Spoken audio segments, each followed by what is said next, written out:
Welcome to the Deep Dive, your shortcut to being well informed. Today we're jumping into, well, something really complex. Navigating these huge landscapes of information, especially in really critical areas like the legal world. It's a massive task, yeah. And AI is stepping in to help, but it's facing some pretty enormous hurdles along the way. That's definitely true. We're dealing with data that's not just big, it's super sensitive, highly specialized, and you need like almost perfect accuracy. The stakes are just incredibly high. Yeah, exactly. So our focus today is retrieval augmented generation RAG systems, specifically how they're being scaled up and refined for what you might call enterprise-grade use. And we're looking at the legal sector as a key example because they're really pushing the limits there.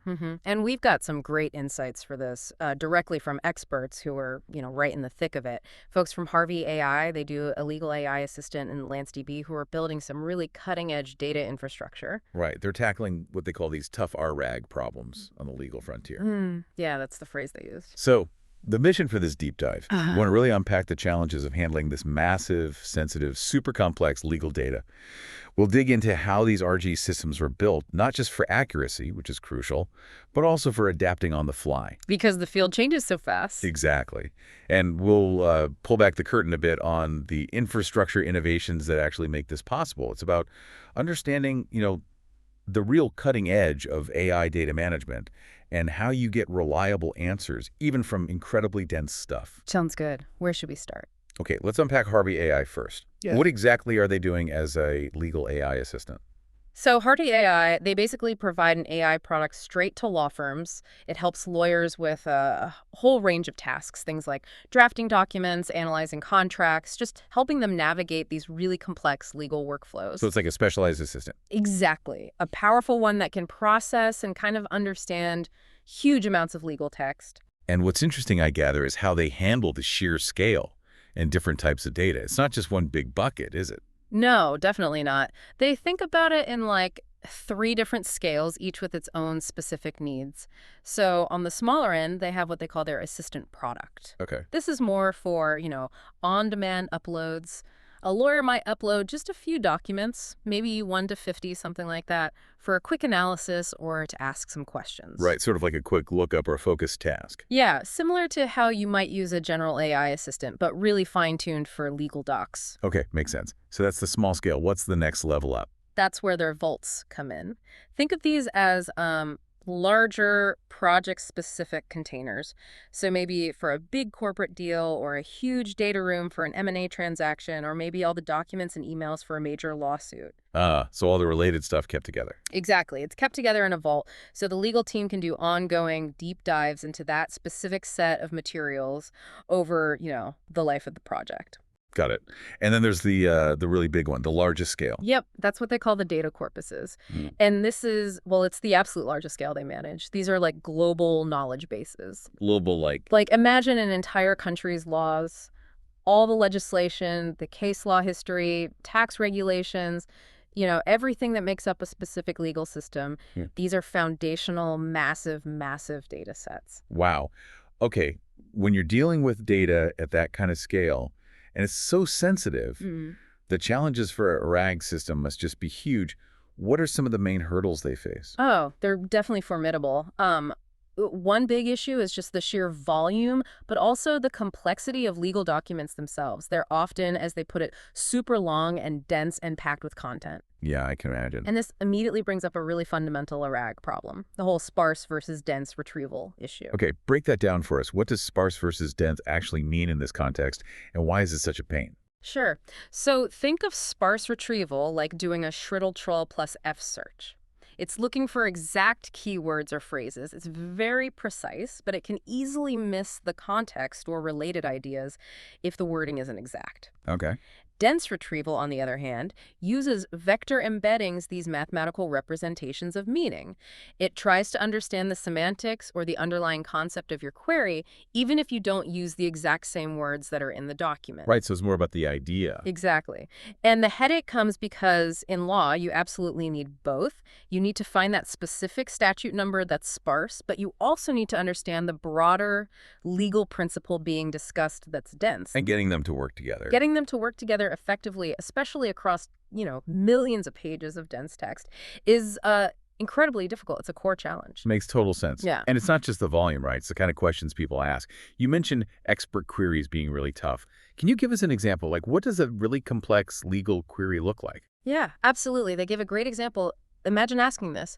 What is the applicable regime to covered bonds issued before 9 July 2022 under the Directive EU 2019-2062 and Article 129 of the CR? Whoa. Okay, just hearing that makes my brain hurt. Hmm. What makes that specific question so hard for an AI? Well, let's sort of pick it apart. First, there's a clear semantic piece. It's not just keywords. It's understanding what applicable regime actually means in a legal context. Right. Then you've got implicit filtering. That specific date before 9 July 2022 immediately narrows things down. It refers to a very specialized data set, EU laws and directives. You need precise keyword matches for things like the regulation ID, EU 2019-2062. It's also multi-part. It's asking how something relates to two different things, a directive and an article. Okay, yeah. And then finally, you've got domain jargon, like CR. That's shorthand for capital regulations.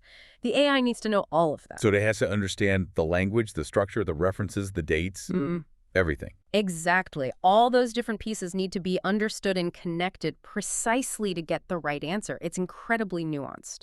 And that really highlights the next big challenge you mentioned, domain specificity. You got it. You Yeah. can't just, point a general purpose AI at this stuff. Dealing with these nitty-gritty legal details requires constant, deep collaboration with actual lawyers and legal experts. They have to be involved in building it. Absolutely crucial for correctly representing the information, indexing it properly, figuring out how to query it, even pre-processing the data. You need that specialized knowledge baked right into the system from the start. And then, of course, there's the elephant in the room for law. Data security and privacy. Paramount. Non-negotiable. A huge chunk of this data is incredibly sensitive, ongoing deals, IPO details, confidential financial filings. Right. Respecting client confidentiality isn't just important, it's like foundational. Yeah. Any kind of breach is simply not an option. It has to be built with security at its core. So, okay, you've got these massive, complex, sensitive data sets, incredibly tricky queries, the need for domain expertise. How do you even know if the system is working well? How do you ensure quality? Evaluation must be critical. It is. It's absolutely a massive key, especially in these tough domains where, the engineers building it might not be legal experts themselves. They emphasize that investing heavily in evaluation-driven development is fundamental. And there's no silver bullet eval, as they put it. Meaning no single perfect test. Right. Instead, they use a whole spectrum of methods, kind of balancing how accurate the feedback is, the fidelity with how much it costs or how long it takes. Okay, so what's on that spectrum? What's the gold standard high cost end? That would be direct expert reviews, literally getting legal experts, lawyers to sit down, look at the AI's outputs, analyze them, and write detailed reports.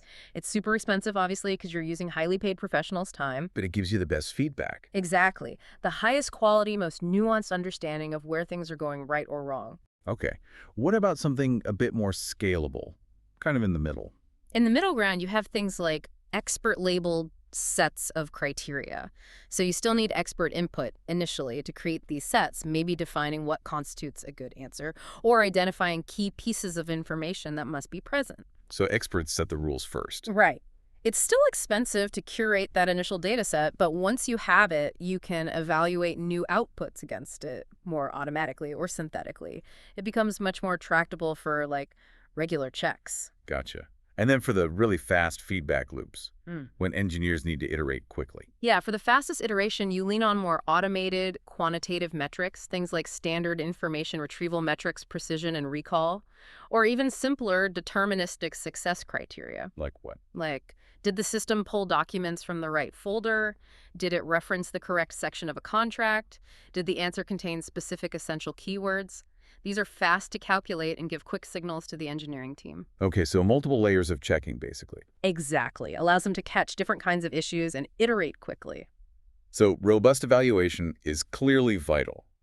But none of this happens without some serious horsepower underneath, right? What are the big infrastructure requirements for these enterprise-grade RA systems? Yeah, the infrastructure is foundational.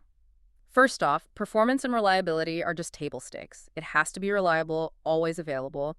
And it needs good performance both online, meaning low latency when a user asks a query, and offline Offline for things for like that. things like ingesting huge amounts of data, re-indexing it, running big machine learning experiments.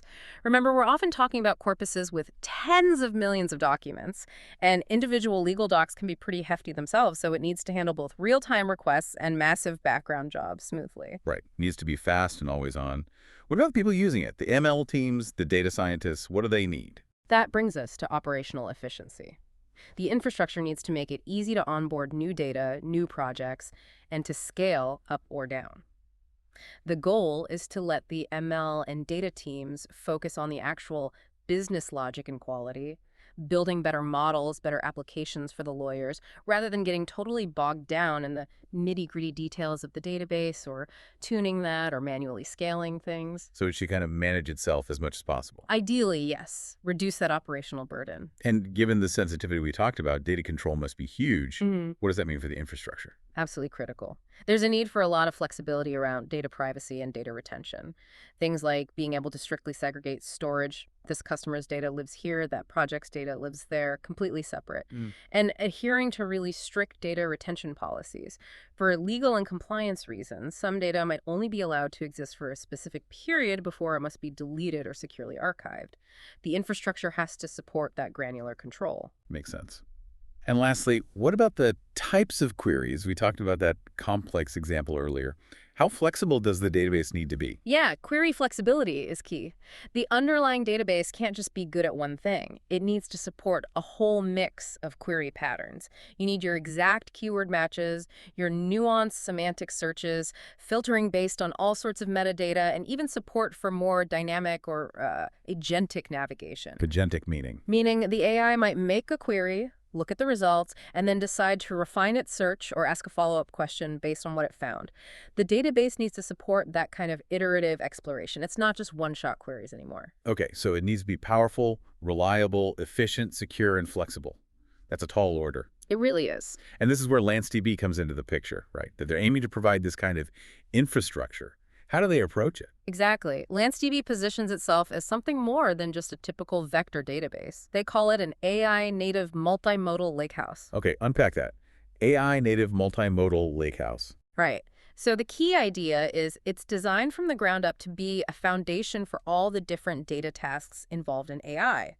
Not just storing vectors for search, but also things like feature extraction, maybe generating text summaries or descriptions from images, and crucially, managing all these different types of data, multimodal data, together seamlessly. So it's about bringing everything under one roof, the lakehouse part. Precisely. The lakehouse architecture lets you store all your data, structured, unstructured, vectors, images, text efficiently in one logical place, usually on cheaper object storage like S3. And from that single place, you can support search and retrieval for RAG, run analytical queries, train your models, do all the pre-processing and feature engineering. It breaks down the data silos. Creates a unified environment for AI work. Yeah, exactly. What about that performance piece? Handling both the massive offline stuff like indexing billions of items and the fast online queries. They've designed it specifically for both. It can handle those large batch offline jobs, but it's also built for online serving at massive scale, often directly from that cloud object storage. A key part of this is separating compute, memory, and storage. Meaning you can scale them independently. Right. You don't have to over-provision storage just because you need more processing power for a short time, or vice versa. It makes it much more cost-effective at scale. And for developers, they focused on a simple API for sophisticated retrieval. Simple how? Well, it lets you do complex things like combining searches across multiple vector columns, mixing vector search with traditional full-text search, even adding re-ranking steps, but through an API that feels familiar if you work with data tools like Pandas or Polars, trying to make complex AI retrieval easier to implement. Okay, that developer experience is definitely important. Do they have any examples that show off the kind of scale it can handle? They do. For really big jobs, they support GPU indexing, and they mentioned indexing something like 3 or 4 billion vectors in a single table in just 2 or 3 hours. Wow, billion with a B. Yeah, billion with a B. So that really demonstrates the capability to handle truly massive data sets efficiently, which makes these large-scale RG applications actually practical. And the multimodal part, how does it actually store, say, images and text and vectors all together? This is one of their really unique strengths. It's built fundamentally as a database where a single table can hold diverse data types side by side.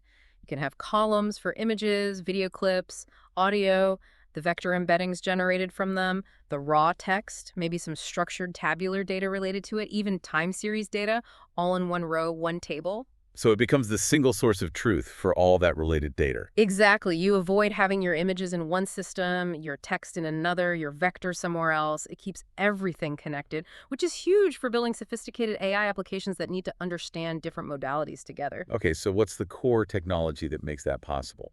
Storing blobs and vectors and text all efficiently together. The foundational innovation, as they described it, is their open source Lance format. It actually builds on top of well-known formats like Apache Parquet and Iceberg, which are common in data lakes. But then, crucially, it adds things like secondary indices specifically designed for AI data. Secondary indices like. Think of it like specialized indexes optimized for things like vector similarity search, but built right into the file format. They've essentially redesigned the way the data is physically laid out on disk to be really, really good for the kinds of access patterns AI needs. So what advantages does that give? It gives you very fast random access, which is great for point lookups and search, and also really important for shuffling data efficiently during model training. But it also maintains fast sequential scans, which is good for analytics, loading large batches of data and training. And maybe most importantly, it's uniquely good at storing that mix of large blob data, like images or long documents, alongside small scalar data, like metadata or vector embeddings, all in the same file efficiently. That mix is usually hard to handle well in traditional formats, right? They can be, yeah. Lance format is purpose-built for it. And does this new format play nicely with the rest of the data world? Or is it its own isolated thing? No, that's key. It's designed for compatibility. It uses Apache Arrow as its main in-memory representation and interface. So that means you can easily use it with tools like Spark or Ray for large-scale distributed writing. You can load data directly into frameworks like PyTorch or TensorFlow for model training and fine-tuning. And you can query it and manipulate it using familiar tools like pandas and polars. So it plugs into the existing ecosystem. Right. It integrates pretty seamlessly, which is obviously a massive plus for adoption. You don't have to throw everything else out. Okay, this has been a really deep dive.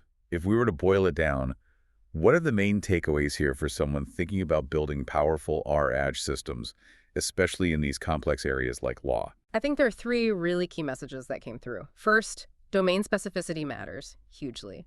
You can't build effective RAG in a complex field like law without really immersing yourself in that domain. Understanding the data, the query patterns, working super closely with experts, that's essential for crafting solutions that actually work. Right, no generic solutions. What's number two? Second is the need to iterate and adapt. The whole AI landscape is just moving incredibly fast. New models, new techniques pop up constantly. So you have to prioritize building systems that allow for iteration speed and flexibility. How do you manage that flexibility? You ground it in really robust evaluation. Having those different layers of testing gives you fast, accurate signals on whether your changes are improving things, allowing you to adapt quickly and confidently. Makes sense. And the third takeaway? Yeah. About the foundation. That new data infrastructure is essential. We're clearly moving into a new world for data, a world dominated by multimodal data, massive vector workloads, incredibly diverse use cases, and just ever-increasing scale. Traditional databases and data warehouses weren't built for this. You need infrastructure like LanceDB aims to be that's purpose-built for this AI era. That really sums it up well. This look at the legal frontier for RAG definitely shows what's possible when you combine that cutting-edge AI with really solid forward-looking data infrastructure. It really gets you thinking, doesn't it? How could these lessons learned from scaling RAG for dense, complex legal documents apply to other fields you might encounter? Maybe finance or scientific research or intelligence analysis. What new doors open up when you can genuinely unify and query data at this kind of multimodal scale? Something to ponder.